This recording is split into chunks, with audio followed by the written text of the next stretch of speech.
Lutte contre l'insécurité à Kinshasa, le commissariat provincial de la police ne baisse pas les bras.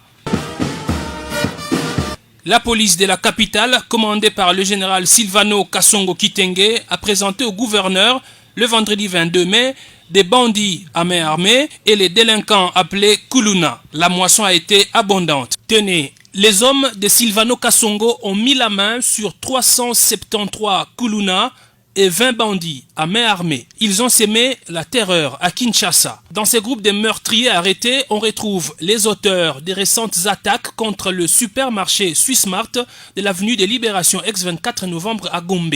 Ils avaient réussi à toucher par balle le policier commis à la sécurité de l'établissement. Blessé à la jambe, le policier avait vu son arme être ravie par ces bandits.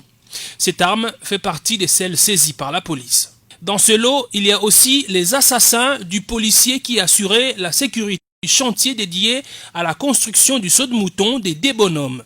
Ces individus qui ont choisi le crime comme métier sont également des meurtriers des policiers dans les communes de Matete et Mongafula récemment. La police a réussi à saisir 10 armes de guerre et 132 machettes. Content du travail abattu par le commissariat provincial, le gouverneur Jean-Tini Ngobila a tout de même déploré le fait que beaucoup de bandits arrêtés plusieurs fois par la police et déférés au parquet, mais ils sont pourtant remis en liberté. Je vais commencer d'abord par remercier le commissaire provincial de la police, Jean Kasongo, ainsi que toutes ses troupes qui ont abattu un travail de titan. Et malheureusement pour nous, nous avons constaté que la plupart des Kuluna qu'on nous a présentés ici avaient déjà été arrêtés l'année passée, et même en 2018. Ce sont presque les mêmes qui sont revenus. C'est-à-dire que la justice ne nous aide pas. On arrête des Kuluna et quelques temps après, ils sont relâchés moyennant une petite amende. Spécialisé dans les braquages, extorsion avec violence des voitures, taxis, enlèvement des filles et assassinat des chauffeurs, ce criminel a confirmé les faits déplorés par l'autorité urbaine. Lui qui avait été arrêté fin 2019 pour meurtre d'un chauffeur par étranglement, a pu échapper à la justice moyennant paiement d'une amende visiblement illégale. Cette année encore, il a récidivé en tuant un autre conducteur de taxi par étranglement. Bon, mais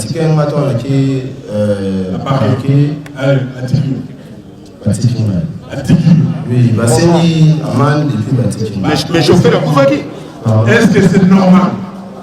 Voilà, donc ça, c'est pas normal. Dans le cadre de l'exécution des mesures contre le Covid-19, la police a également présenté au gouverneur des chaises plastiques saisies auprès des tenanciers des bars, terrasses et buvettes qui continuent à fonctionner clandestinement. Un lot de 5000 masques a été remis à la police qui doit se protéger pour mieux protéger les citoyens. En effet, après le personnel médical, les policiers sont au front dans la guerre contre le coronavirus.